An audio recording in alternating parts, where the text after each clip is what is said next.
Thanks, Chris, and for setting us up, and Ryan, of course, you for initiating the whole thing, and thanks to the other folks who are going to be attending, who are spending an hour of your time with me. I appreciate it.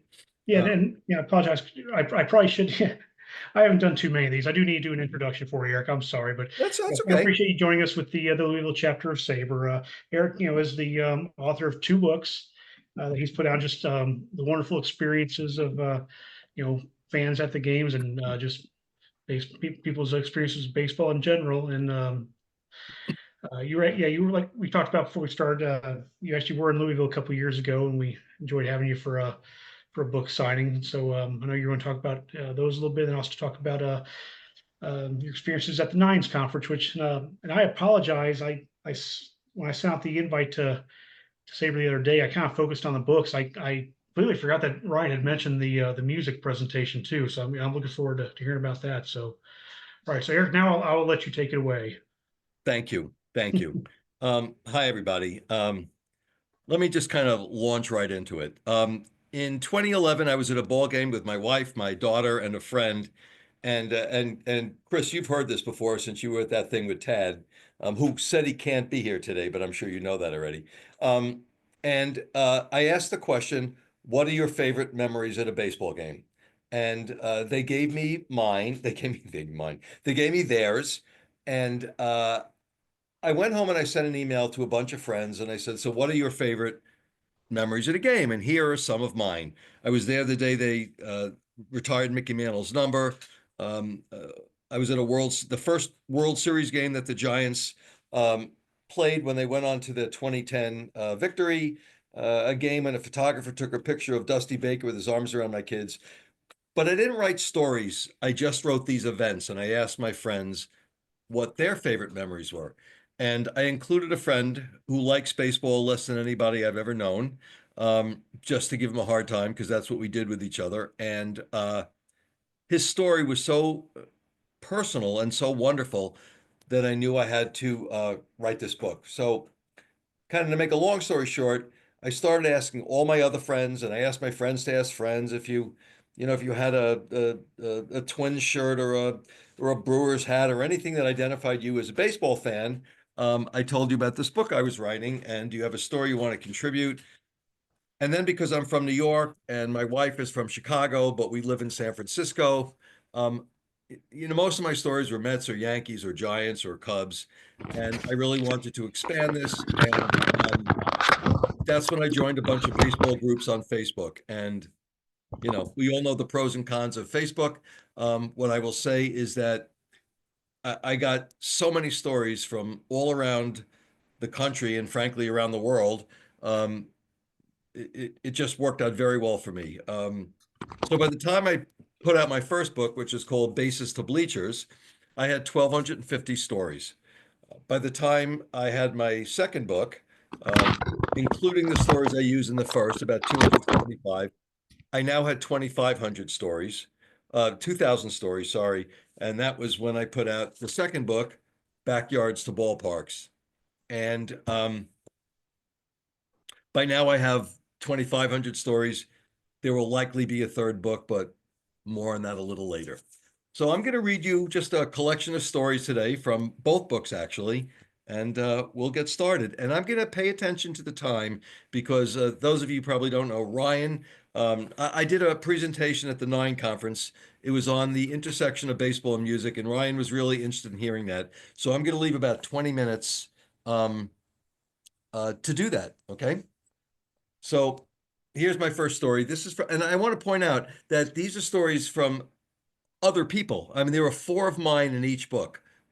So when I talk about how great these books are, because I think they are, it's never me bragging about myself. It's me talking about how incredibly fortunate I was that so many people trusted me with their stories. And here we go. This is from a chapter called To Catch a Ball or Not. July 29th, 1990, I was at Candlestick Park with my wife, Diane. Our seats were 12 rows up from first base, an area where you had to be ready to catch a foul ball at any time. In the bottom half of the first inning, I noticed a large fan carefully picking his way through the maze of legs, feet, beers, and peanut shells to get to his seat while carrying a large beer, and a Polish sausage.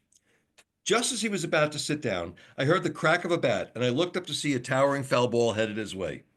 With one hand clutching his beer and the other cradling that Polish sausage, you could clearly see the panic and indecision on his face. At the last second, he set his beer cup and Polish down on the cement between his feet, and he reached up to catch the ball, but he was too slow. The ball passed between his outstretched hands and, like a guided missile, scored a direct hit on the sausage, sending up a cloud of meat, mustard, and relish that thoroughly covered the unlucky fan and knocked over his beer. The ball squirted about 5 seats to the left, where another fan made an easy catch of the mustard slathered ball. Needless to say, we all felt sorry for the poor fellow as he trudged back up the aisle, covered in the remnants of what should have been a fine ballpark meal. The Giants won that day, shutting out the Reds 4-0. This fan, too, was shut out from his lunch and the ballpark's greatest souvenir. That's John Aiken, who lives in Pine Top, Arizona. The first book had a chapter that was called What Baseball Means to Me, because I came to learn that for many people, baseball meant a lot more than just I like the game. For many people, it was kind of like a lifeline. I don't want to be too dramatic about it, but that's what some people have said. And that was a core chapter, and I knew that I had to repeat that chapter in my second book, all different stories, of course. And the chapter in this book is titled My Player, My Team, My Game, and this is my story. After 50 years attending hundreds of ball games, I had never seen a no-hitter. I wasn't there on June 13, 2012, when Matt Cain stepped onto the AT&T mound, but I was watching on TV. My wife Lynn and I watched the whole thing, and our daughter Rachel was working at the park as usual for home games. As our collective favorite player, Matt Cain, was tossing more and more zeros, 0 hits, 0 runs, 0 errors, 0 walks, the tension and anxiety began to rise in our household. From 3,000 miles away, four-way texts began with our son David, who knew he should be going to sleep, but couldn't pass on the chance to watch history be made.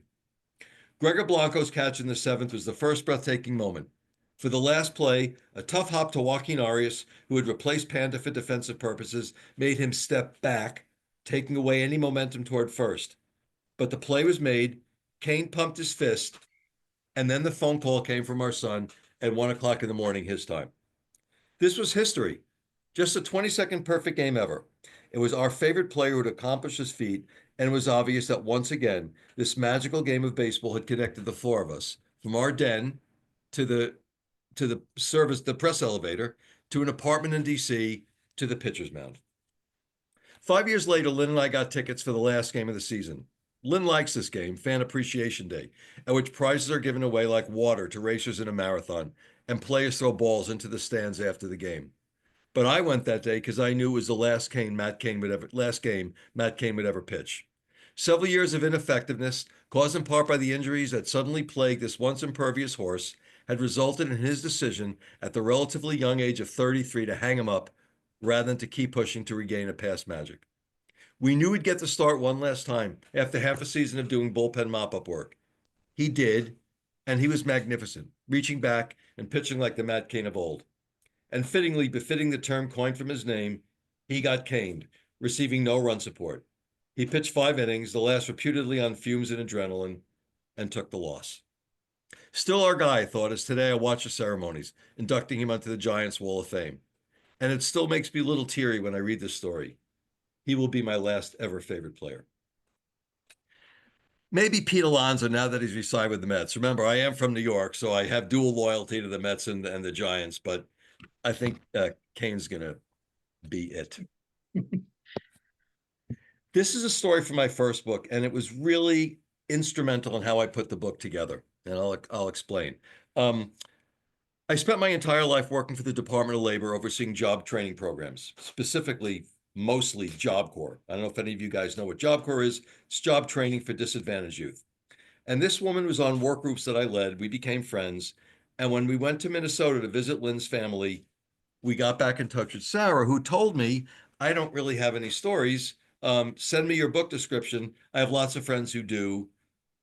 You'll get lots of stories. I never got any stories from her friends, but I got this from Sarah the next day. And the reason it's so important is when I got the story, the first thing I thought was, oh my God, this is incredible. The second thing I thought was, There's no room for it in my book because I had this notion that all the stories had to be at a game. And then the third thing I thought was there has to be a place for this in the book. And that made me rethink the whole process. And I had to make the content of the book fit my structure rather than the other way around. And excuse me for 1 second. I'm going to put the shade now because I see I'm really, not that I'm anything to look at, but I see I'm a little bit faded out there. See if this makes any difference. I don't really know that for you as a viewer, it's any better looking at me, but here we go. I'm not a fan of any sports. I've been to a few baseball games, but only when I'd get free tickets and go for the experience of drinking beer, eating stadium food, and having a good time with friends. Not that I don't like baseball, I just don't know much about the game, who the players are, or many of the rules. I was in Chicago for a Job Corps conference and meeting my friend Pearl in the bar of the hotel where I was staying. When I got to the bar in the late afternoon, there were just a few people there, but not Pearl. An older gentleman was sitting alone at the bar, and I thought it would be safe to sit next to him as I preferred not to sit alone. I asked if I could join him while waiting for my friend. We had a few drinks, chatted about life, my job, the fact that I like working with young adults, and that I was excited to see my friend who I hadn't seen for quite a while. He shared little about himself. I was just glad I felt comfortable with him and that we could sit there together. When Pearl showed up, I turned to the man and said, it was nice to meet him, although we didn't know each other's names. I introduced myself and he said, it's nice to meet you, Sarah. My name is Ernie Banks. We shook hands and I went to sit with my friend.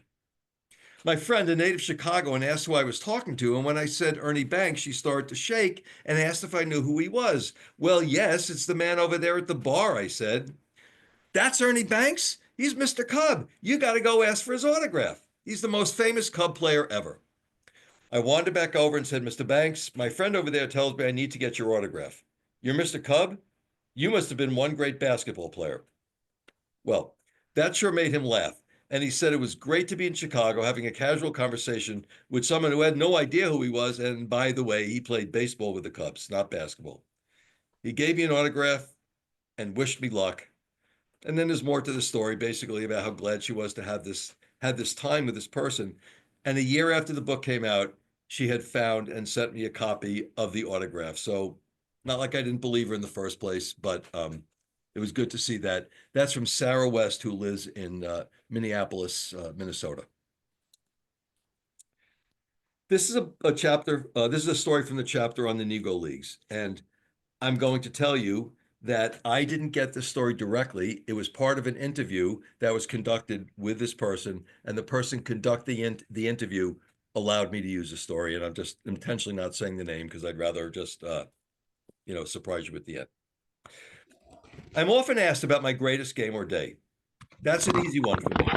It took place on opening day, 1943, Memphis, on Easter Sunday. In my first at bat, I hit a double and followed that with a single. On my third time up, I hit the ball over the left field fence. On my next at bat, I hit the ball to deep left center. It looked like it was going out, but I kept thinking, hit the fence. The ball did bounce off the fence and between the left and center fielders. As I pulled into third base, the coach was waving me home for an inside the park home run, but I stopped. I wanted to hit for the cycle. That night, relaxing in my room, the team's publicist called me down to the restaurant to meet some folks. The owner's daughter was a school teacher. I walked up to her and said, hello, my name is Buck O'Neill. We were married 51 years. That's my favorite day, hitting for the cycle and meeting my wife. And again, that's Buck O'Neill. This is from a chapter that's titled Women in Baseball. And it's not just, the women who played on my softball team. This is about women who had professional capacities. I'm sure all of you know that the movie League of Their Own was based on a real league. This is a story from a woman who played in that league, and I actually met her 2 years ago. She's 98, I believe, and just doing really well. In October 1947, I was playing softball in Los Angeles.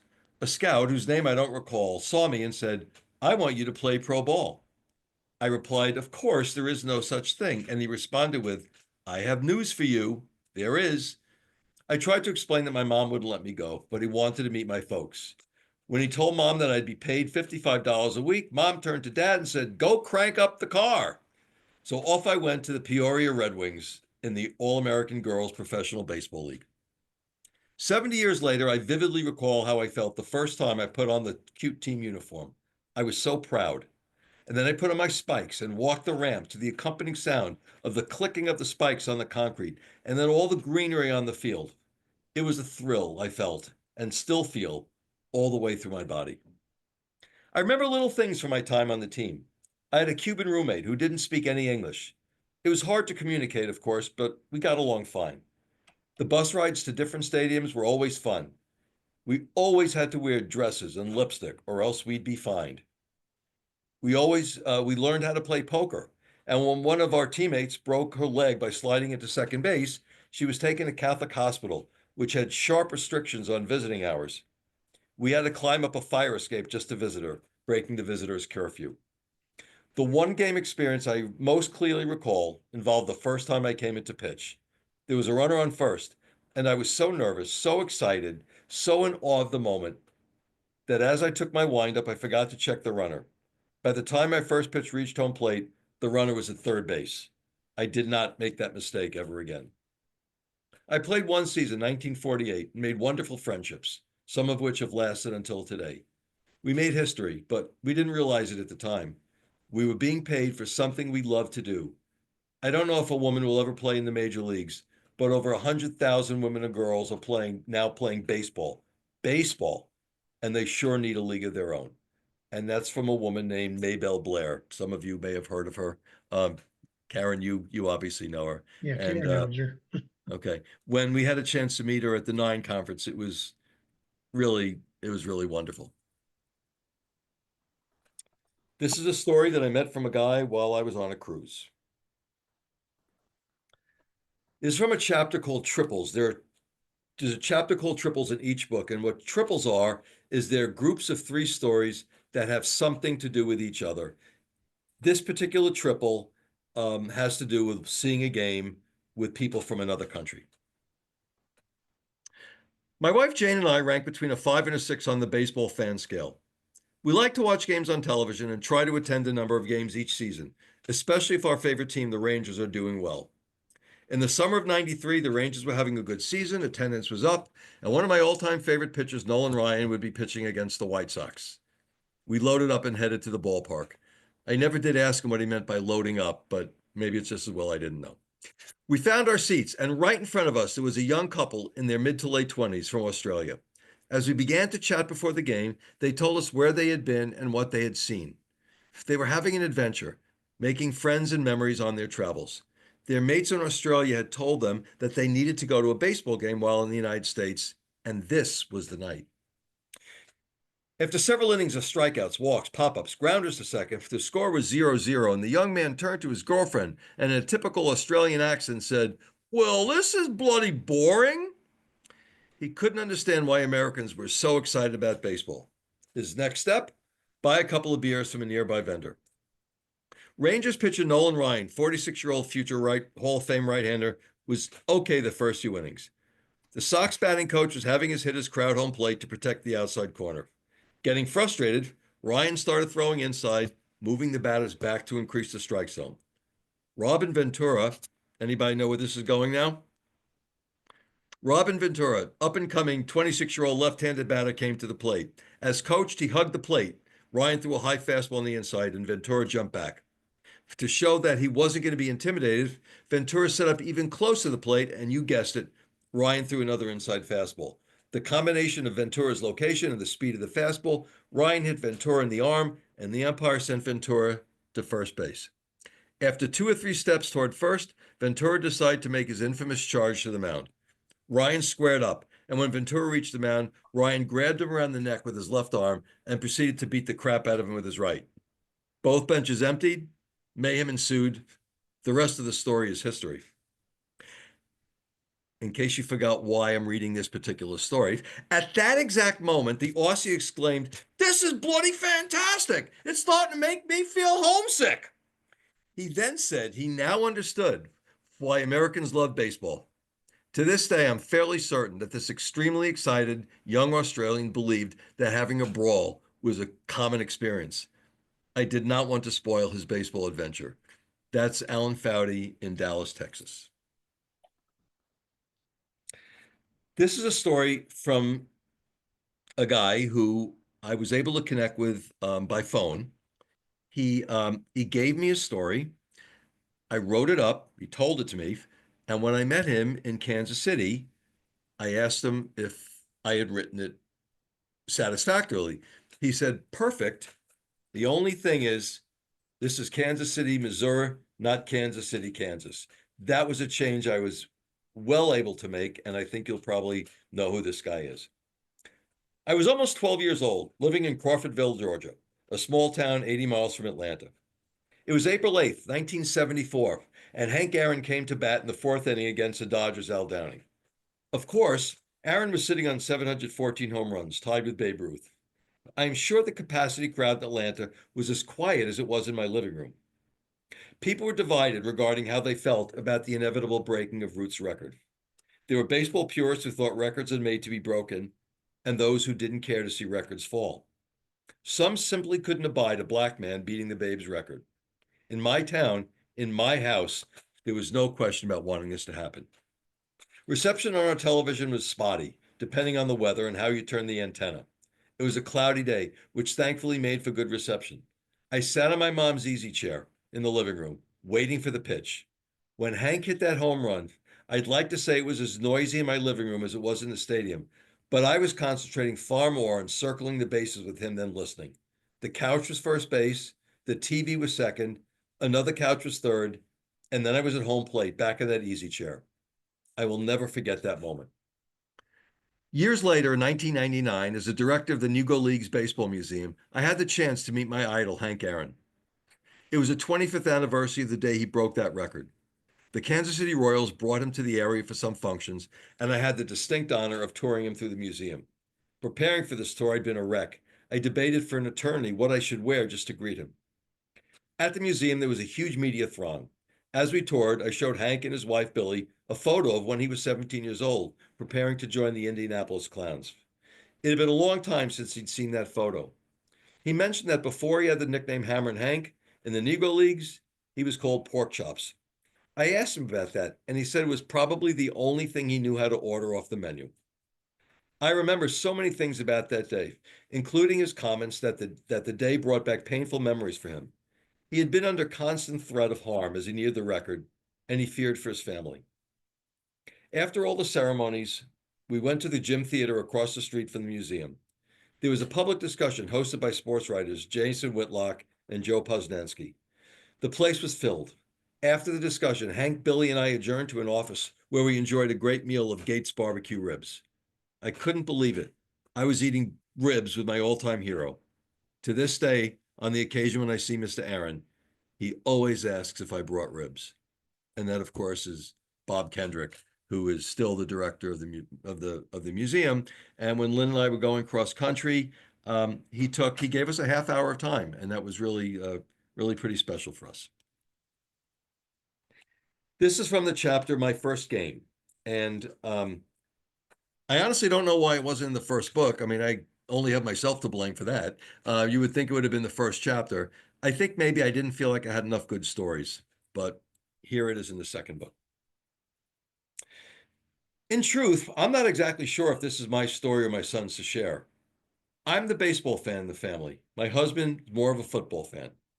I grew up rooting for the Phillies with my dad, who never stopped complaining about 1964, and I didn't care about the Cardinals until I moved to St. Louis in the 70s. In the summer of 1980, I was pregnant, and as always, it was hot, humid, not at all pleasant. I already had two children, aged 3 and 5. I wasn't feeling well, and I took myself to the doctor, who told me, rather matter-of-factly, that I had actually miscarried. My instructions? Go home, stay inside, and rest. But not wanting to wallow in sadness, I decided my kids shouldn't be deprived of fun. So instead of following the doctor's orders, I took them to Busch Stadium for a game. The next day, I decided to get a second opinion on my medical condition, and lo and behold, I was still pregnant. Now, I'm not a doctor, but I choose to believe that it was the Cardinals that sustained the boy we named Ari. His first official game was before he was even born. And if that doesn't make Ari a lifetime fan, well, I don't know what would. I only wish the doctor who was so cavalier about my condition was alive to read this story and see my 6 foot 5 inch tall son sporting his Cardinals cap, sitting with his similarly uniformed sons on his lap. That's Ellen Stein, who lives in Modi'in, Israel. Here's actually another story from that same chapter. Although it isn't. It's the next page, but in the other book. And this is from the chapter that's called, in the first book, it's called Generation to Generation, Family in Baseball. Again, that's another one of the core chapters. It's in my second book, all different stories. And in the second book, the chapter is called The Bats and Balls and Gloves That Bind. Here's the story. My story is a simple one about my family's love of baseball. I was born and raised in Cleveland and lived there until I was 30. Both my parents' families were big baseball families. They each had 6 siblings, many of whom also had large families, almost everyone growing up in the area. Baseball was a common link for all of us. For example, we would often play pickup games at family picnics. But after moving away from Cleveland, I lost touch with most of the family, with few exceptions. My wife's Ellen's family are also big baseball fans, from her parents to sisters to cousins. Ellen and I raised a family with 2 children, a boy and a girl. I believe the love of baseball must be in our genes. Our son's a great athlete, and somehow baseball rose to the top as his favorite sport. He probably would have been a high draft pick in his high school senior year, but a stress fracture in his right ulna scuttled that, though only for a short period of time. He was fortunate to have a backup plan, a baseball scholarship to a great academic as well as baseball school. He spent 3 years in college, getting drafted in the 4th round after his junior year. His time in the minors had ups and downs. He didn't fly through this farm system. Each season, he seemed to start out well, getting a promotion to the next level, where he initially didn't have success. This was the story for 3 years after his initial season. Stay at the same level he finished at, get promoted, then stumble. That changed only slowly. One year, at the July 31st trade deadline, he gave us a call. Ellen and I answered the phone at the same time. I said, "Go ahead and talk to Mom, then I'll take it from here." He said, "No, I need to talk to you both. I just got traded to the Indians." Can you imagine what went through my mind at that moment? Joy, shock, amazement that he would now be part of my favorite team's organization. I called my brother, who lives in Germany, to tell him the news. When he heard it, he dropped his phone, screaming with joy. That trade reopened the door with relatives I hadn't been in contact with for years. His time in the minors with Cleveland was similar to his earlier seasons. He had big league call-ups in a couple of seasons, but didn't stick. Things clicked the third time around, and he was there to stay. During these years, my circle of family and friends with whom I had lost touch continued to grow as his success grew. It is simply mind-boggling to me how much the love of baseball has brought us all together. By the way, my son is Corey Kluber, 2-time Cy Young Award winner from the Cleveland Indians. Do I have a favorite moment from his career? At this point, it's kind of hard to choose. If pushed, I'd say game 1 of the 2016 series, where he was the starting pitcher at home for the Indians, striking out 8 of the first 9 outs, going on to win the game 6-0. Sitting in the stands, I couldn't help but think of Ellen and my parents and all of our other relatives who have passed, who were watching the game from above. That's Jim Kluber from Centerville, Massachusetts. I want to read a couple of stories to you. This is also from the chapter Triples from the first book. And I will say up front that these stories are very personally meaningful to me, and I'll explain. The common theme in this chapter, this group of triples, is the environment. I'm going to read 2 of the 3. It was a typically cold, foggy, windy night at Candlestick Park in the summer of 1976. 5 of us went to Candlestick to see the Giants host the Mets. I was with my good friends Eric Gray, Lynn Rhodes, Alan Fram, and Becky Marsh. As I said, it was cold, bitter cold. We were sitting in the top section of the grandstand down the third base side. It was very cold. After the 3rd inning, since it was cold, I set off to buy hot chocolate for the group. Imagine that, hot chocolate for a summer baseball game. If you've ever visited Candlestick, you know exactly what I'm talking about. Between the incredibly long lines and unbelievably slow service, I returned to my seat about the time of the seventh inning stretch. I lost over 3 innings of the game at the concession stand. I didn't need that stretch. My friends, wearing winter coats, had draped a huge warm blanket over them. I squeezed right into the middle with my hot chocolate, covered with that blanket, and surrounded by my friends. I don't quite recall if the hot chocolate was still hot when I got to my seat, or like the foggy, windy air, it was already cold. That's a story from my friend Ira, who passed away before he had a chance to write it. And I wrote it the way I think that Ira would have written it. It was the hottest baseball game I'd ever been to, and I'm from Texas. So that's saying something. Washington, D.C., 4th of July, 2011, 11 in the morning start time. It was me and the guys, my boyfriend David, 4 of our friends, and David's father, Eric, who was in town visiting. Around the top of the second, we were settled in, quickly warming beer in hand, really starting to feel the heat. The sun was beating down on us, and we could feel ourselves starting to roast. I was sitting next to Eric, and I offered him some sunscreen. He squeezed the tube, and all of a sudden, a large blob arced toward the head of the woman in front of us. I think we saw it both happen in slow motion, but there was no stopping it. This woman was going to get sunscreen in her hair, or actually, right in the small part on the top of her head. It made contact, stuck, and the woman didn't turn around. She sat there watching the game, seemingly completely unaware. I was trying not to laugh hysterically, but Eric was saying, "Oh my God, what did we do?" At that point, I was thinking, we? I had no part in this, but I knew I should try to help Eric. I'd only known him for 4 months. I told him we should probably tell this poor woman she had sunscreen that looked like bird poop on the top of her head and was already beginning to congeal. Eric was too embarrassed. He said, and this goes to show you now that I'm not particularly bright, he said we should leave it and hope it evaporated.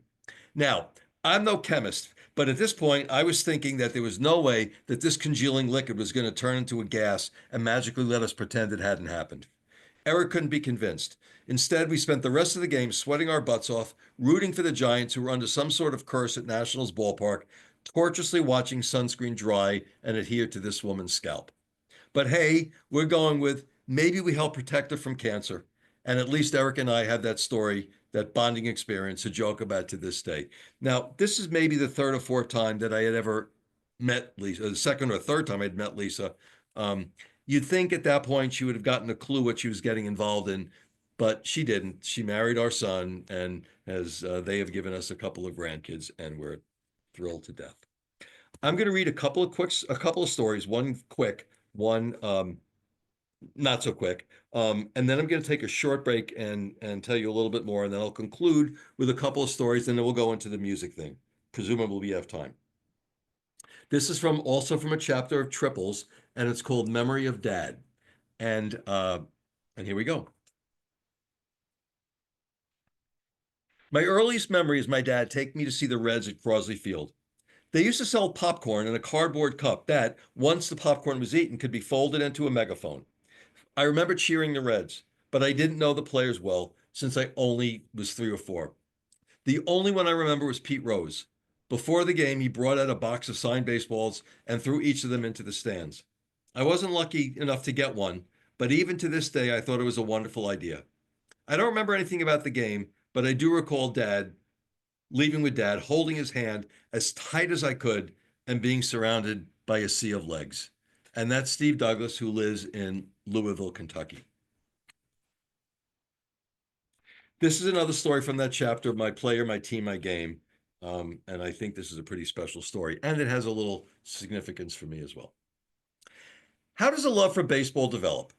You hear tales of Ebbets Field and Cowbells, Comiskey Park, Nancy Faust's organ, eating your first Dodger dog, being a bum in the bleachers at Wrigley. Whether it's Koufax, Ted Williams, Reggie's 3 bombs in '77, Junior's backwards cap, someone turned all fans' eyes that first time and baseball became their love. Mine? A little-known outfielder from Puerto Rico, Pepe Mangual, who played from 1972 to '77 with the Expos and Mets. My first live game started my love affair. A walk-off grand slam? Nah, he had no pop. Steal of home? He had speed, but nothing that dramatic. Game-saving catch? He was a decent center fielder, but again, no. On Friday, September 5th, 1975, a young hopeful but not terribly talented last place Expos team took on the first place Pirates in a twilight doubleheader. It was my first time inside Jarry Park, which until then had been nothing but a dream castle on the TV set to a 9-year-old. In the opener, Bruce Kyson was wild and didn't make it out of the first. Bob Moose, who would tragically die 13 months later, came in to toss 5 2/3 innings. I'm going to take a quick stop and say the Pirates in those days had 3 pitchers by the names of Veal, Moose, and Lamb, and you can't make that stuff up. The game went back and forth and into extra innings. My young blood was pumping, and Jarry Park was rocking to the house organ, 15,000 plus fans on their feet as the Expos came up. Young side-arming Kent DeColvey took the mound. Walks, wild pitches, pass balls got McKinnon to third, Lytle to second, Jerry White to first. The bases loaded for center fielder Pepe Mangual. Pepe entered the game as a pinch hitter in the 7th inning, hitting a nondescript 247. But what would a kid know other than it was the bottom of the 10th and the bases were loaded? Bruce Fremming was the umpire behind the plate. I don't recall how many total pitches were thrown, but the count was 2-2 as Pepe fouled off pitch after pitch, every fan on their feet screaming, willing Pepe to not fail. I was in awe, and I wanted in that moment more than anything ever to win the game. It had been a horrific week in my life, filled with trauma. A young boy from small town Towanda, Pennsylvania, I went to visit my grandparents, not knowing that my parents were splitting up and that I would never return home.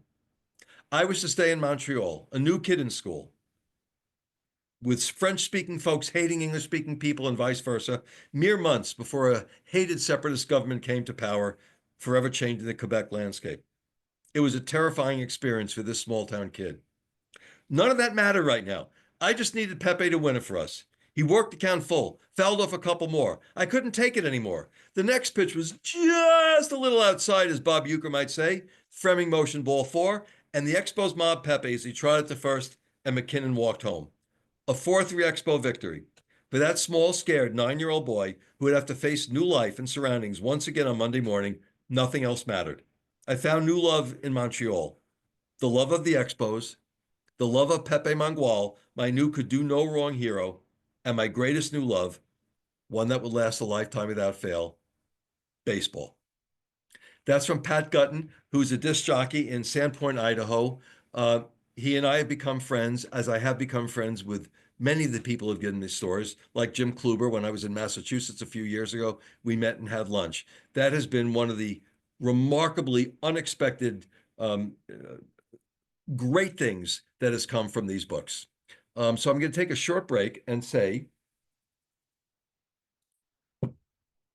if you're interested in getting the books, I've got them for sale. You can get them online. You can also get signed copies from me. The cost is the same. Obviously, if you get them from me, there's a shipping cost. The advantage of getting from me is it's a better paper quality for what that's worth. And you get me to sign the books. And I don't just write, enjoy Eric Gray. I'll write you a good note.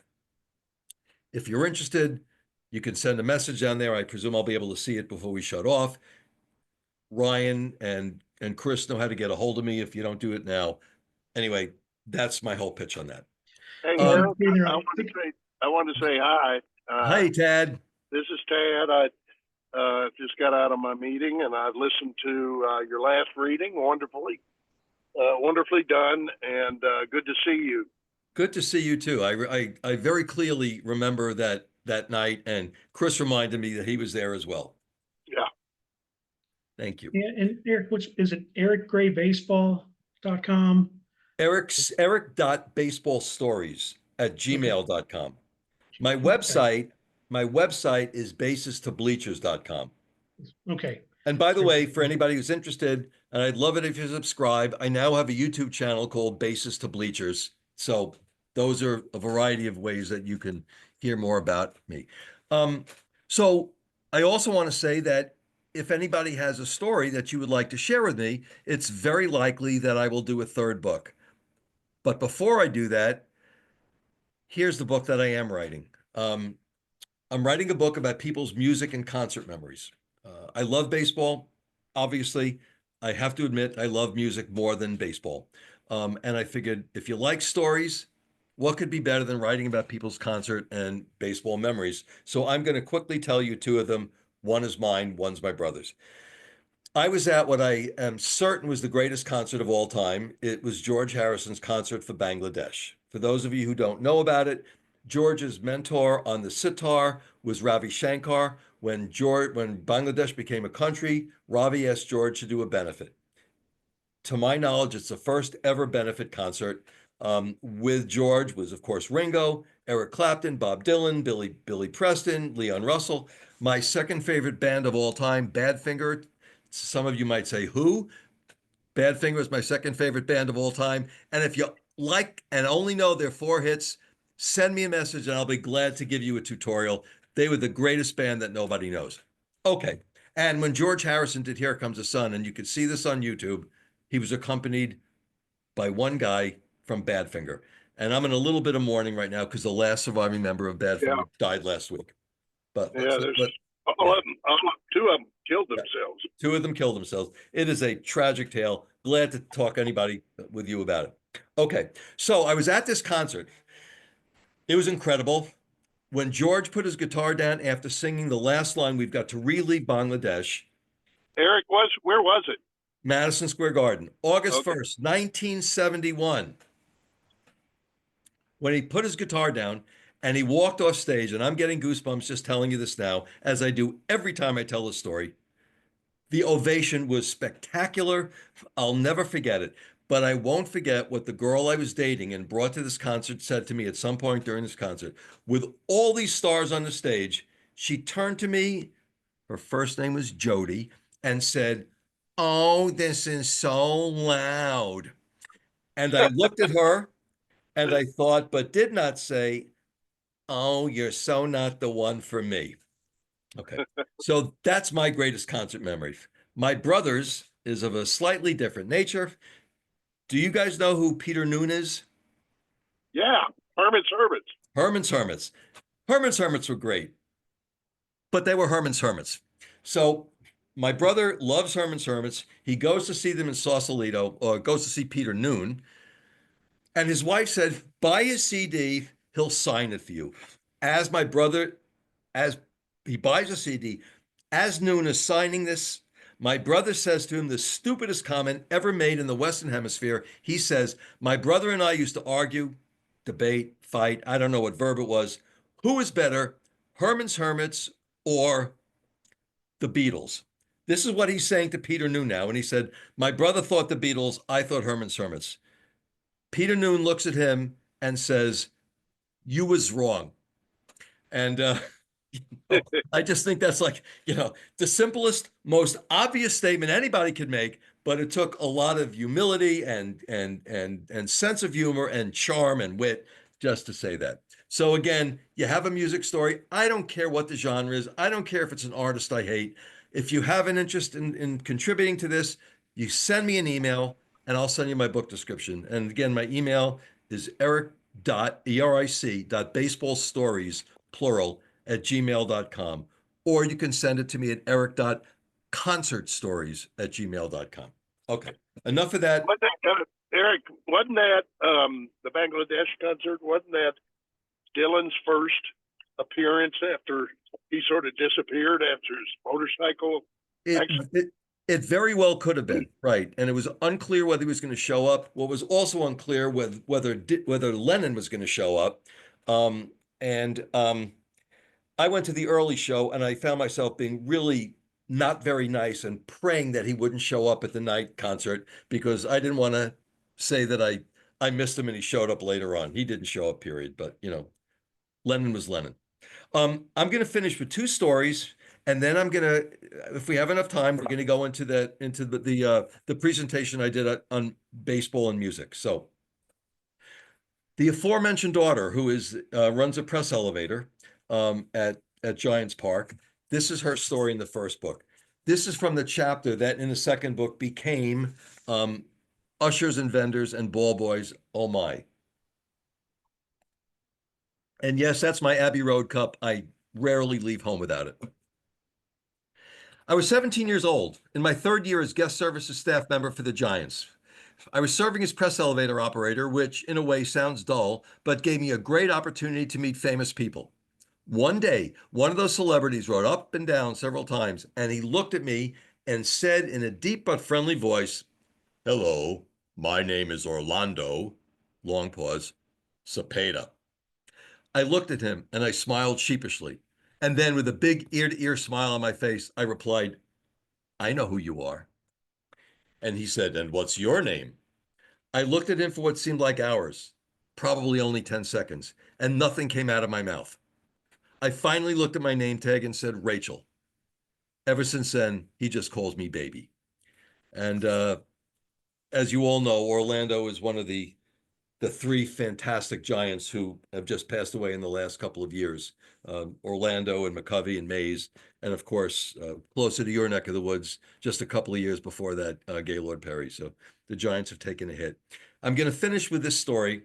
Um, we were on a shuttle bus from our hotel in Cabo San Lucas, going back to the airport, and a woman was wearing a Seattle Mariners hat or jersey. I don't remember what. I didn't remember that we'd met them a week before, but remember what I said before? If you were wearing something and identified you as a baseball fan, I was all over you. Do you want to give me a story?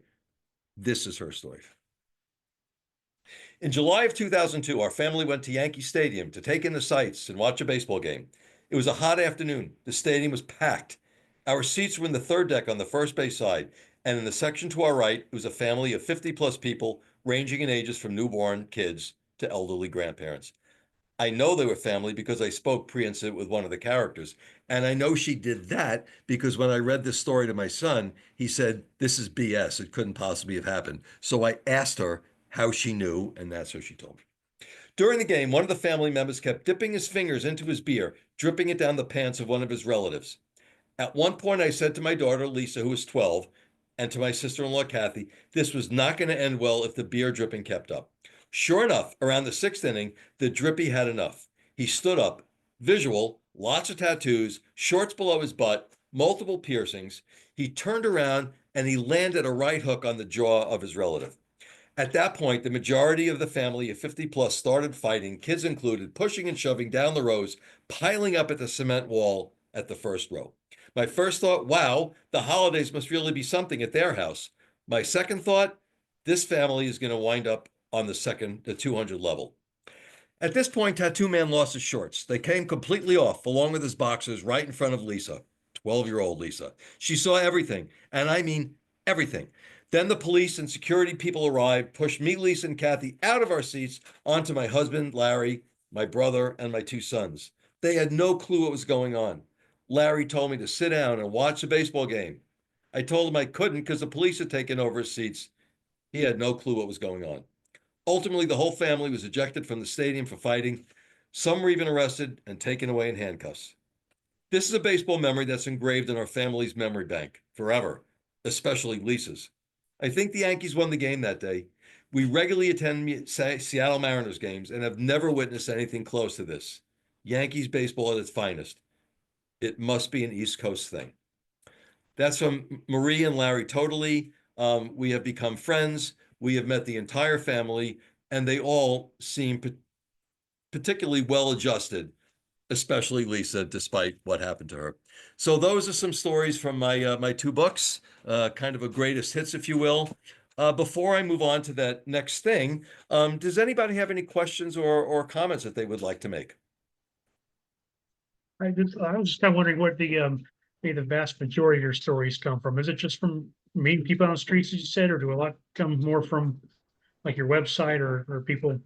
Is it just from being out and about and talking to people?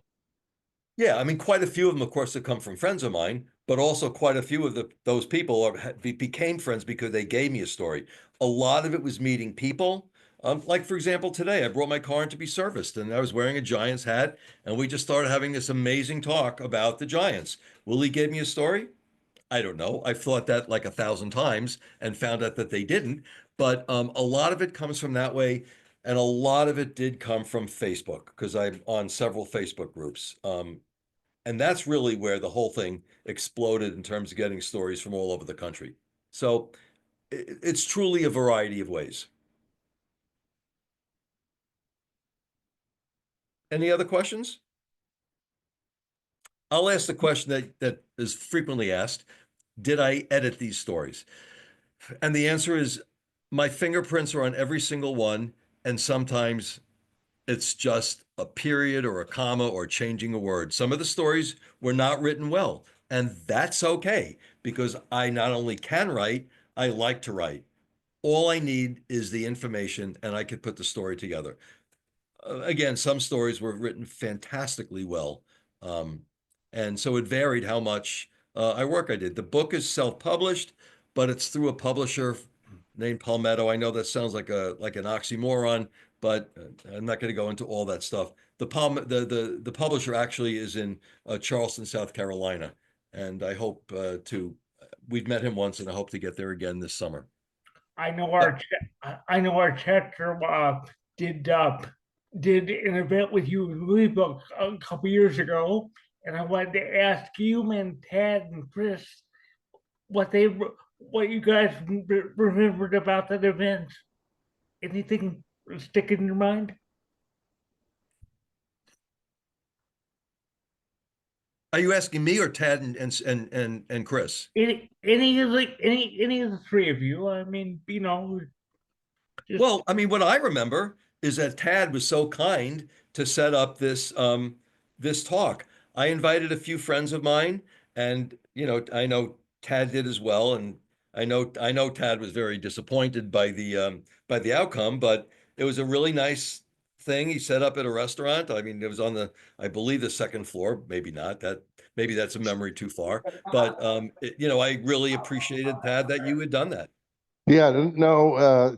So we were trying to get space in Hawley Cook, and they kind of turned their nose up at us, and I sent a angry email to the woman we were dealing with, and then so right across the street, pretty much at the Bristol, they set up on the second floor, and it was a small group, but it was a lot of fun. I think your wife was with you. You were traveling.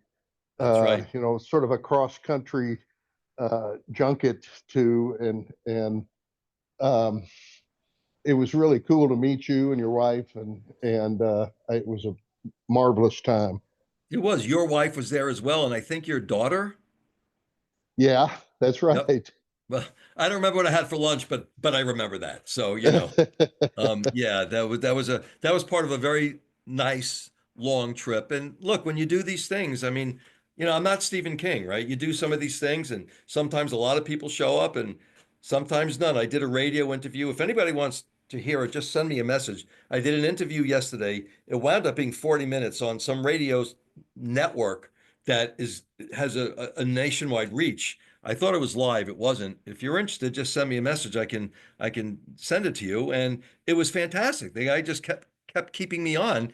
And then I did a book talk at a library last night, and nobody showed up except the two library people who work there. So, that was a yin and yang kind of day. So, yeah. So if nobody else has any questions or stories to share, you've got my email address. You know how to get books either from me or online. Let's go into this talk. First of all, can they give you access to share your screen? Can you give me access to share the screen? Eric, I'm going to have to. My three kids are downstairs at a restaurant, and I got to go pay the bill. Okay, So, it was good to see you, Dad. very good to see you, and I'll exchange. Let's talk tomorrow, okay? And you can mention to them who Dan Byrne is, and maybe we can get the both of you. Okay. Do you know Chuck Brodsky? I do. I don't. Well, if you like Dan Byrne, you'll like Chuck Brodsky. They're both baseball balladeers. They do far more stuff than just baseball, but they are known for baseball. Let's do it. Sounds great. Good to see you. Thanks for coming. Keep up the great work. Thanks for squeezing me in. I know you had a busy day. see you, Yeah. Tad. See ya. So can you share this screen? I have made you co-host, so see if that lets you do your presentation now. I'm leaving this to my tech support. Haha, my wife, who I could never do any of this stuff without her. So while she's figuring this out, let me just kind of explain this to you. So I don't know if you guys know about the NINE conference. It's an academic conference. and I've been going now for 4 years. The first year I did a talk about my book. What a surprise. But this year I did a talk about, and this has been in my head for a little while. I did a talk about the intersection of baseball and music. Can you guys still hear me? Can you guys hear me? Yeah, we hear you. Okay, great. So I did a talk about the intersection of baseball and music. And wow, there's a lot. So I'm gonna get started. Wait, Not no, yet. I'm No, I gonna, haven't, I'm trying to figure out, all right, let me Okay. just, sorry, should I keep talking a little bit? you can talk. Yeah. Okay, so I did research on this because like a lot of people, I knew "Take Me Out to the Ball Game," I knew "Center Field" by Springsteen. I knew a couple of baseball songs, but man, I had no idea. And I was first at wondering, how am I going to spend 20 minutes of time? And then it's like, how on earth can I possibly get everything I need in 20 minutes? It just wasn't going to be possible. When I got done with the conference, the leader of the conference said part two next year. I said, well, I don't really want to be that guy who does the same thing over and over again. He goes, you won't be the first. I think you should do it. So we'll see. We ready? Okay, so you can Yep, and we see, do can you see see it, the yes. screen? Great. So this is going to be a combination of me reading. Sometimes when I talk about songs, some of the lyrics are going to be on the screen, and sometimes they're going to be clips. And they're very short clips of songs because, again, I only had 20 minutes. So here we go. Probably the dumbest way to begin a presentation to the folks at a baseball conference is to say that you like something more than baseball. There, to paraphrase Bobby Vinton, I won't say it again. If you know me at all, it's no surprise when I say music is so much more important to me. But it's the love of these two fields that inspired me to do the research to make this presentation. As Phil Rizzuto would say, holy cow, I had no idea how much of an intersection there is. How many songs have written specifically about baseball, or at least with a nod to the game? Looking at internet lists sent me down a never-ending series of rabbit holes. There's a vast number of batter walk-up songs and closer entrance songs like Mariano's Enter the Sandman. Songs associated with stadiums and cities appropriated by teams include Tony Bennett's I Left My Heart in San Francisco when the Giants win, and I Love LA by Randy Newman. But there are so many songs specifically about the game, for the game, about specific players or teams. They come in a wide variety of genres from a wide variety of artists: rock, country, jazz, soul, rap. I'll skip the obvious ones like Center Field and Danny Kaye's epic Dodgers, which amazingly my son and daughter have memorized, as well as songs that marginally touch baseball like Glory Days by The Boss and Mrs. Robinson. By the way, it would have been Mickey Mantle in the song, not Joe DiMaggio, but it didn't fit. I'll skip the aforementioned Risotto's cameo in Meatloaf's Paradise by the Dashboard Lights, which displeased him when he discovered his narration was a metaphor for sex. While I first wondered how much video I would need to take up 20 minutes, I now know I can't come close to doing justice to the topic. I felt like a GM in charge of deciding which of the 80s players in spring training would be cut to reach the opening day roster of 26, and the cuts were brutal. I'll address 4 categories: songs about players, songs about teams, playing the game, loving the game. I'll refrain from pontificating in analysis and focus on sharing the songs from that wide variety of genres. Caveat: I could have gone much deeper and found 100 times the number of songs. Warning: I'm providing snippets of lyrics, so sometimes context is not clear. I'll read and play short passages and videos. Warning: as these are just samples, it might leave you very unsatisfied. Warning: I'm going to zip through this like I'm tagging from third with a winning run. The goal is to make you aware of some of the great music that involves our game. I'll provide an extensive list of if you guys are interested in song lists, you could let me know. And thanks to Lynn, who arranged all the technical stuff, which I never could have done. The players. There's no shortage of songs written about players, famous and obscure. The Baseball Project, 2 friends of mine, Chuck Brodsky and Dan Byrne, and Terry Cashman, have all written extensively about the game and the characters who populate it. Cashman not only wrote Talkin' Baseball, which I imagine most of you know, but he did one about every single team. Sometimes players are just mentioned, sometimes as a metaphor, like Lou Brock for his speed. Juan Pierre, Carew, Sadahara O, Big Poppy, Trout, Butch Husky, Albert Pujols are all cited in songs, as are Koufax and Strawberry, Larry Doby, and Newcomb. And I noticed that one of the people on the call, if he's still there, is from Boston. I got to tell you, there is an unbelievable Big Poppy story in my first book. If I knew you were going to be on here, I would have read that one. Players such as Tom Henke, Dave Steve, Ron Say, Grover Cleveland Alexander, Joe Charbonneau, Eric Thames, Andy Pettit, Hank Greenberg, Lou Gehrig, Dale Murphy, and of course the Babe and Joe D have all songs written about them. If you think Steely Dan lyrics are obtuse, good luck with the song Mike Piazza by Bell and Sebastian. Ed Delahanty, Fernando, Bench, Rose, Earl Weaver, Rusty Staub, Phil Necro, Shohei, even Judge Kennesaw Landis. Shoeless Joe, Ray Ordonez, Ty Cobb, Pandin the Freak, Bill Lee, by my guy Warren Zevon. What a surprise. Well, a surprise he'd write a baseball song, not a surprise about his subject. The beat goes on. Dylan wrote about Catfish Hunter. The Mountain Goats did songs about Doc Gooden and Randy Johnson. Buckner, Harvey Haddix, and Tony C have songs written specifically about the events around them, which I know I don't have to identify. There are at least 2 songs about Fred Merkel and his bonehead play, and 4 about Doc Ellis and his LSD-fueled no-no. Of course, there are songs, sometimes numerous, about some of the obvious players. Let's start with Jackie. Dan Byrne wrote 42, and Buddy Johnson wrote, "Did you see Jackie hit that ball?" But first, here's a classic sung by Nina Simone called Baseball Boogie. One ball, one strike, one out, one run. Jackie at the bat, catch what he done. Hit ball in the bat in the ball. You should have heard them fans all squall. It's going, this time it's really gone. Say the baseball boogie when Jackie comes running home. Jackie Do Your Thing is by Joe Falpouch, and he wrote this song about Jackie's impact and character. You turned the hatred and the insults into home runs, did what many thought couldn't be done. Now it's a game anyone could play. Jackie, you had what it takes. My hero is Mickey Mantle. There are many songs about him, including one about his knees, but I will focus on one by a songwriter I had heard of, but whose stuff I didn't know, Tom Russell. The Kid from Spavinaw, a song sung in Mickey's voice about growing up, getting signed, and then self-reflection. Strike 1, that was the drinking. Strike 2, there go the knees. Then my old man died in Denver, some type of lung disease. When God starts throwing changes, you can't sway with fame or wealth.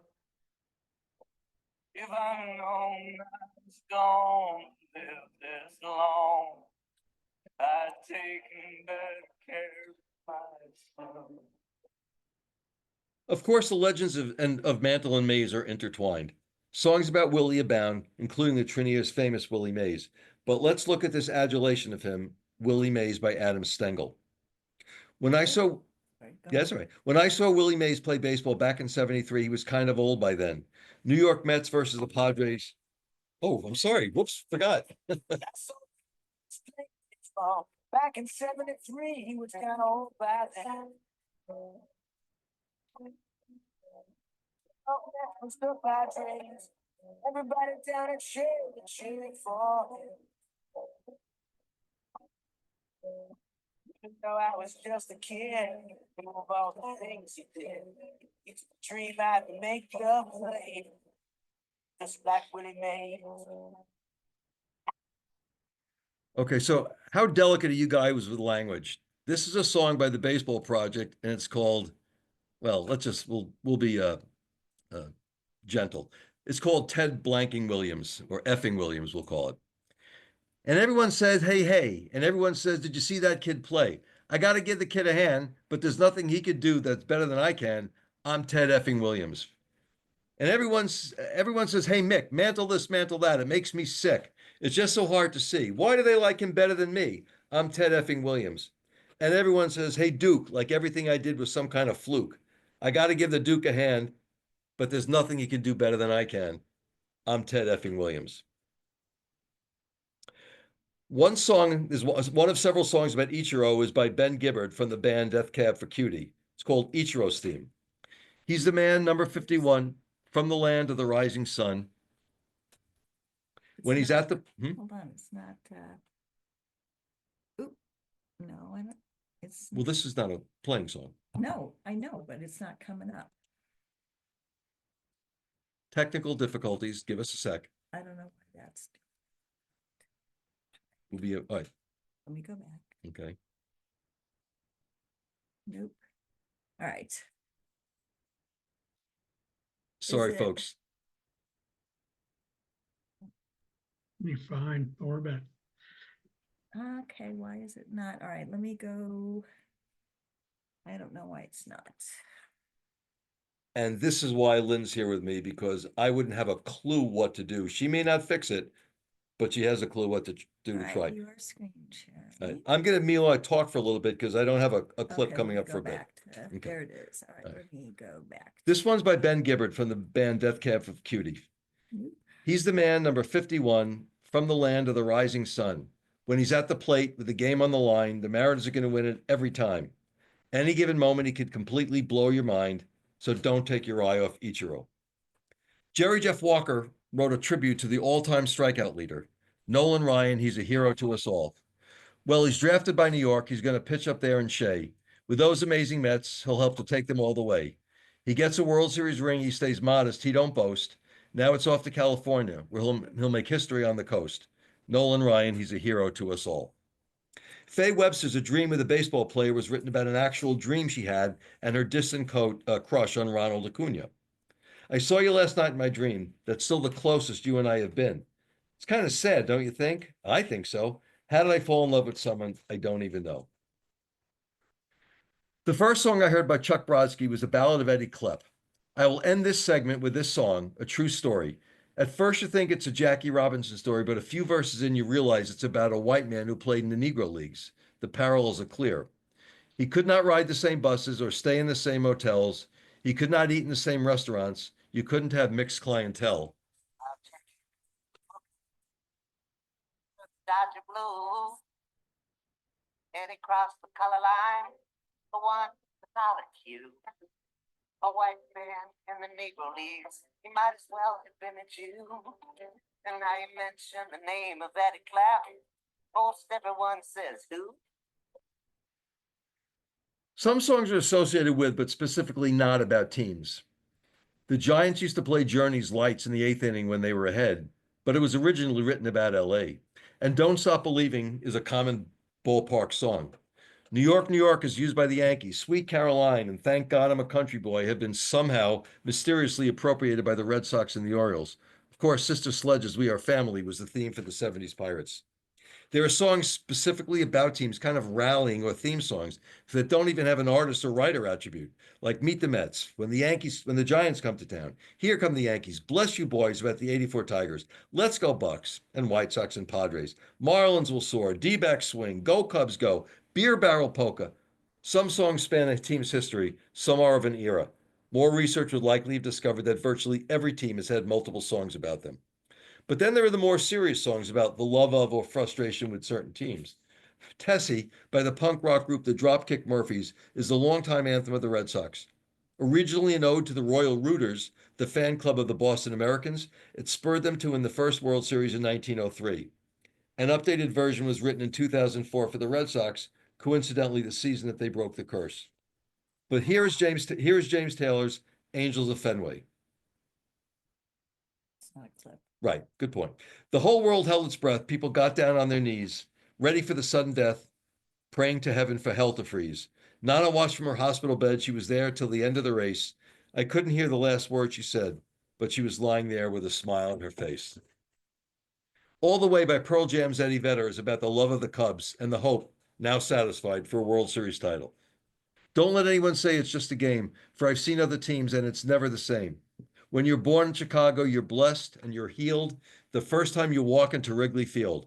There's magic in the ivy and the old scoreboard, the same one I stared at as a kid keeping score.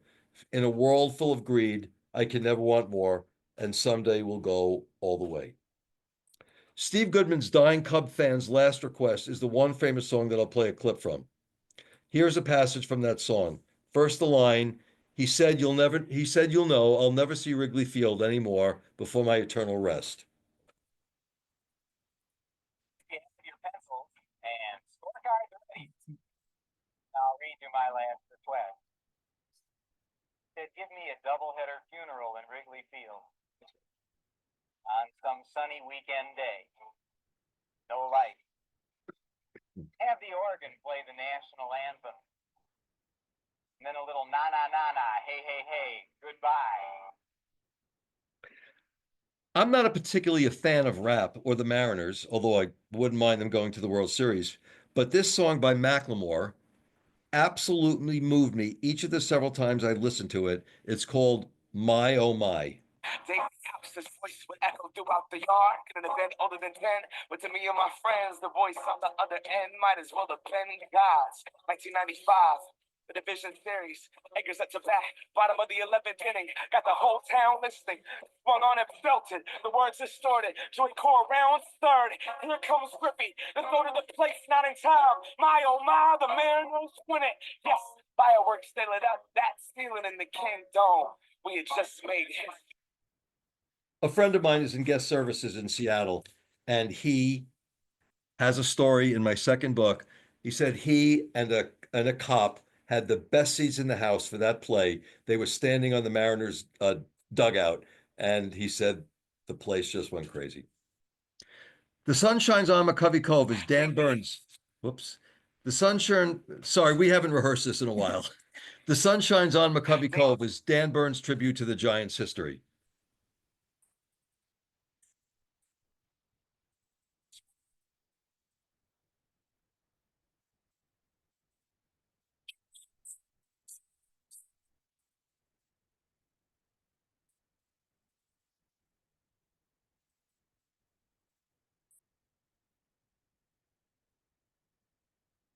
Don't Call Them Twinkies is the baseball project song about the Twins.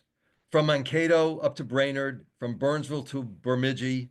Now we're playing outdoor baseball, and that's the way it should be. So raise a toast to Kirby Puckett, then another to Tom Kelly. These are the Minnesota Twins, so let's not call them Twinkies. And I played this song. This is Lynn's favorite. This is for Lynn. It's Ashcon's parody for the Giants of Don't Stop Believing.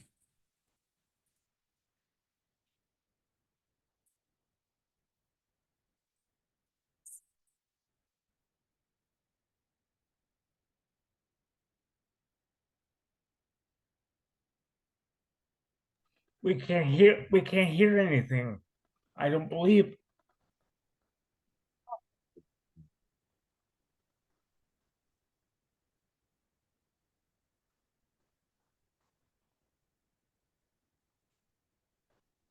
Is this all coming through, by the way? The audio is not it. The music is not, Eric. Oh, really? Really. Just that song or all the way through? Not all the way through, but the last one and the last two, this one and the last one. Huh. Oh, I'm sorry about that. No, it's okay. Okay. Well, we'll try another one and see if it goes. This is from the section about loving playing the game. In this section, I will share songs about the love of playing the game from. First is from the Kid's View, The Greatest by Kenny Rogers. And the ball goes up like the moon so bright, swings his bat with all his might, and the world so still as still can be, and the baseball falls, and that's strike three. Now it's supper time and his mama calls. Little boy starts home with a bat and the ball, says, I'm the greatest, and that's a fact. But even I didn't know I could pitch like that. I guess we don't know if the kid was simply not a good batter, or was a good pitcher, or he spun it to meet his reality. One of the most famous baseball songs is John Fogerty's Center Field. But did you know that before that, Peter, Paul, and Mary did a song called Right Field? In this song, the narrator talks. Sorry. Can do that too. Yeah. Can you hear it? Can you hear it? Why I right field just watching the dandelions grow. Yeah, I will. Did that song come through? Yeah, that one I could hear. Okay. All right, good. Anyway, so that's that song. The kid basically goes out to right field because he knows he's the worst, and hence the song. Magnolia Electric Company's 31 seasons in the minor leagues is one of several about realizing your dream won't come true. I can tell by that look some of you don't understand, and I can't see how any of you can. When the dark walks up to you, you got to shake his hand. I've been in long enough to know when it's no good. I've been in long enough to know I ain't coming close. We're close to done, by the way. Chuck Brodsky's song Cup of Coffee is a true tale of a career minor leaguer, Brian Mazzone, who paid his dues in the farm systems of 7 major league teams, the Korean League, Independence Leagues, and finally got the call with the Phillies. On the day he was supposed to pitch, the game was rained out. That was his only shot. No, that tarp was never lifted. That storm never let up. It's like he got his cup of coffee without the coffee cup. Carolyn Spencer's song Softball, and I hope this comes out because it's really moving.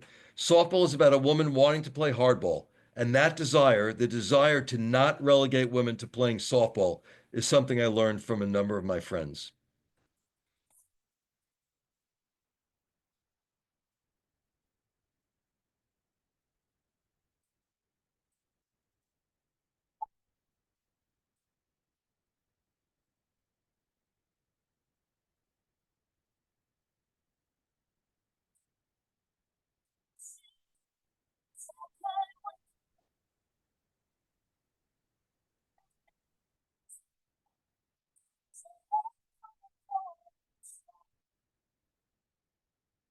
Did that one come through?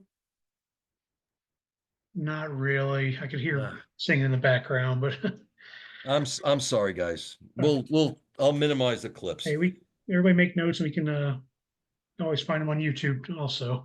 Okay, yeah. I don't know what happened. We were just very grateful that it worked out at the 9 conference. Load Up the Bases is by Whiskey Falls, about a young player whose dream did come true. Now he's in the big leagues and his dad's in the stands. He traded in the Sandlot for 1 million fans, got his face on the big screen and his stats on a card. And every time he's up at bat, the ball leaves the yard. But in his heart, it's still the same. Man, he loves that game. Regarding love in baseball, there are songs about choosing love over baseball. This is The Rules of Baseball by Nicole Wagner. And I'd explain the rules of baseball, but we both know you don't care, and add it to the list of things that we don't share. Days are getting shorter. The summer's almost through. The most important rule of baseball, there's no crying when you lose. The last section is about pure love of the game. The first song is Opening Day by Peter Cooper. The odds are on the odds-on favorite. They can kill you with Murderer's Row. They got a young phenom calling home to mom saying, I'm going to put on a show. They can hit for power. They can steal a base. They got a crafty skipper with a poker face. They're going to race away with the pennant race. Couple of breaks, we might take 4th place. The ball breaks kind for the lucky ones. Winter comes even to the champions. Keep the aftermath and the epitaph. Give me opening day. The saga of Dandy, the Devil Ray, and the Ultramagnetics is a song about love of playing in the Negro Leagues. If the Eagles and many more came ready to play in cities like Birmingham, Newark, and Chi-Town, the bus trips were very long. Paychecks would bring a frown, but not to these players because they really love baseball. You could ban them from the majors, but not from the game. One more clip, 2 more clips to go, and then we're done. Do you guys know who Perry Barber is? Okay. Perry's become a very good friend of ours, and we not only did this song, she got more time on this song than I gave anybody else, but she stood up and started singing. And they said what happened at that conference at 9 has never happened before. It really shook up the audience. Hit it.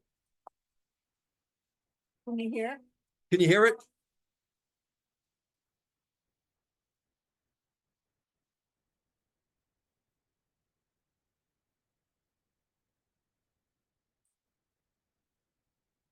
I can't hear it. Yeah, I can't hear Can't anything. hear it? All right. Close it off. All right.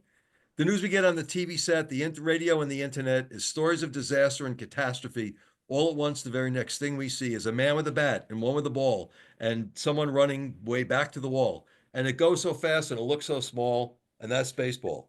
Alexander Cartwright wrote the rules for the majors and the minors and the farms and the schools, the kids on the lots and the corners of the blocks of the city streets marked with a batter's box.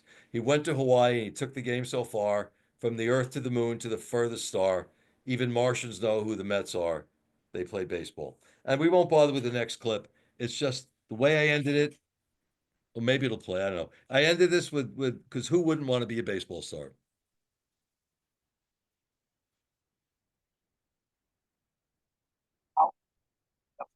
Can you hear it? A little bit. No. Oh, stop it. All right. I'm sorry about that, guys. I apologize for that. So do I stop sharing the screen? Yeah. Oh, yeah. Oops.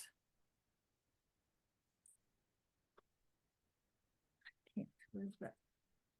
All right, There we there go. we go.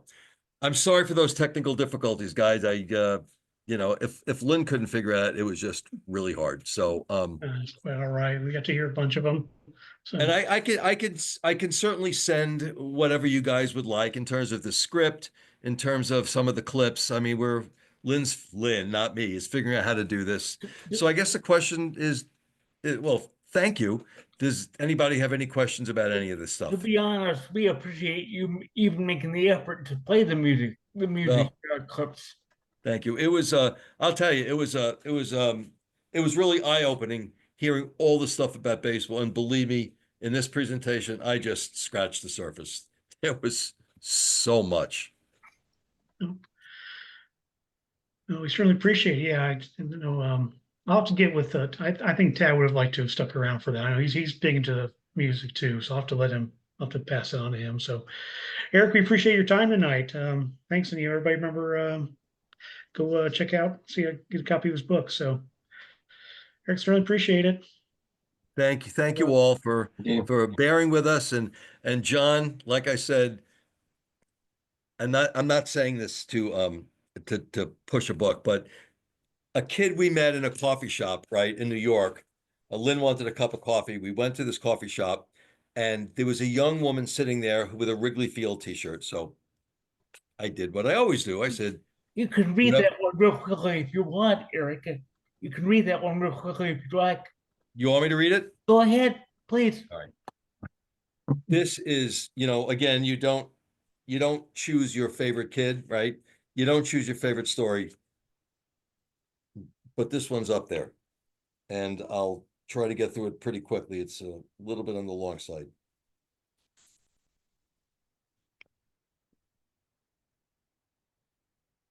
All right, come on. On April 20th, 2007, my parents and I were in town to see our beloved Red Sox. And by the way, I just want to make a point. The Red Sox are my American League team. I stopped liking the Yankees after Mantle retired and Steinbrenner took over. And why my passion for them isn't as great as it was for a while. They're still my team. I think they're going to do well this year, which I'm a little surprised about. And my son went to school in the Boston area, and he too is a Red Sox fan. All right. Anyway, wandering around Baltimore's Inner Harbor with my mother on a clear, sunny spring day, ready for lunch, we passed a cheesecake factory. I not so subtly nudged Mom, saying, "Mom, look, Jason Veritek is eating here. We have to go." We chose the outside seating option for the weather, hoping to see the Sox captain. We shook hands with Orioles infielder Brian Roberts, and Red Sox pitcher Kyle Snyder was seated at the table next to Veritek and his friends. My 14-year-old self was trying to contain my excitement and maintain civility and dining etiquette. My intentions waned when Mom abruptly blurted out, "Oh my God, Jesse, it's David Ortiz." I was wearing my Red Sox number 34 jersey, Ortiz's, and as he passed by, he patted me on the shoulder and said, "Nice shirt, man." I don't know what Ortiz sounds like, but you probably don't either. So we're going with that one. This was turning into quite an afternoon. Big Poppy was seated at the vacated table next to Veritex. Imagine this uncontrollably excited 14-year-old Red Sox fan and his mother simply seeking a place to eat lunch, now sitting in a table triangle featuring two of the most popular Red Sox players in recent memory.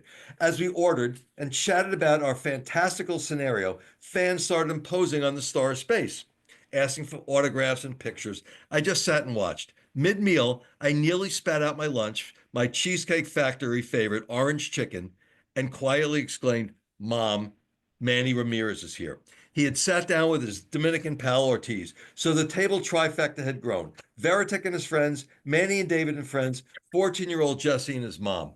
I tried to eat, trying to prolong this experience by ordering dessert, asking for more time, more water, anything. I watched every move the players made, even ignoring Mom. When the waitress asked Big Poppy for his order, this is no lie, he turned to me and asked, "What did you have?" Nice. Poppy asked me, "What did you have?" I immediately replied, "Orange chicken." He said to the waitress, "I'll have 4." He had just ordered my meal. This day couldn't have gotten any better. And Mom was in total disbelief. Veritek had gone. I had shaken his hand and wished him good luck. It's imperative to know that Ortiz had just come out with an autobiography co-written by Tony Maserati that Mom had bought me in the hopes of getting it autographed in Baltimore. I approached his table and said, I'm not going to ask you for an autograph or to take a picture, but I bought your book recently and have tickets to the game tonight. If I brought it by, would you sign it? He said, yeah, buddy, bring it by. I said, thank you. At the last minute, I said, hey, Manny, after almost entirely forgetting that another one of my all-time favorites was right there. We had to get to the ballpark when the gates opened at 5 o'clock for a 7:05 first pitch. With resounding success receiving autographs, I had my secrets and maneuvers for getting prime position. For 2 hours, I stood front row near the Red Sox dugout where the players warmed up and stretched. Ortiz completed his pregame routine without even an acknowledgement. We watched the game from our ticketed seats. I only lasted 8 innings. The game would end in a 6-2 Red Sox win. The big hit, a bases clearing double by none other than Big Papi. In the ninth, I slipped past security and sat right next to the Red Sox dugout, book in hand, hoping to catch Ortiz on his way into the clubhouse. When the final out was recorded, handshakes completed, we locked eyes, and he nodded his head at me. I was in. The butterflies in my stomach came full-fledged hummingbirds, but the Sox sideline reporter pulled him away for a post-game interview. The air within me was deflated. So close, I thought, but I didn't give up. He still had to make his way back to the dugout.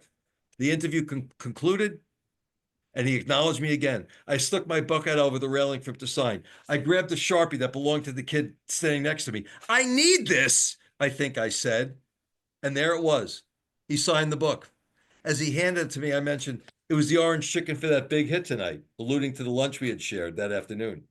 He pulled the book back, smiled, wrote something else, and handed it back to me for good. I read what he'd written. On the inside cover, his autograph. Underneath, a note that read, nice orange chicken. I looked up to say something, but he disappeared to the clubhouse. It was the only autograph he signed that entire night. It was the orange chicken. That's my favorite Red Sox story. I've lived through Red Sox playoff nonstop since I was 4, World Series game, walk-offs, and a no-hitter. This one tops my list. And I'll conclude by saying we went to a friend in Marina Del Rey in California. She hosted a talk for me at her place. We noticed on the way in, there was a cheesecake factory. After dinner, we took Jennifer to dinner at the Cheesecake Factory. I did not look at the menu. I knew what I was going to order. Whether I wanted orange chicken or not doesn't matter. I knew I had to do it. And that's David's story. I'm sure you will agree it's a great one. It's just one of many great ones in the books. I've been remarkably fortunate, as I said earlier, that so many people have trusted me with their stories. Yeah. That's it. I'm spent. Go ahead and end it. We certainly appreciate it, Eric. Thank you. Let everybody My, go. Yep. my pleasure. Hope to talk to you again, but everybody have a good rest of the evening. Thank you all. Go. Thanks. All right. Thank you. Thanks, Chris.